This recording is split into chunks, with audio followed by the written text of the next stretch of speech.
bilang pagkilala sa mahalagang ambag ng mamamayan sa matagumpay na police operations. Personal na pinangunahan ni Chief PNP Police General Jose Melencio Nartates Jr.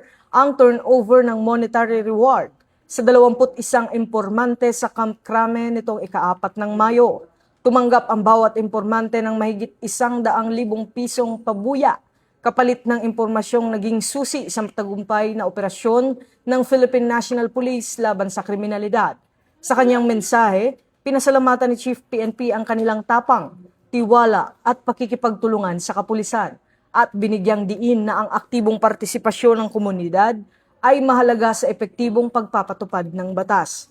Patuloy ang panawagan ng PNP sa publiko na makiisa sa laban kontra krimen sa ilalim ng adhikaing bagong PNP para sa bagong Pilipinas, serbisyong mabilis, tapat at nararamdaman.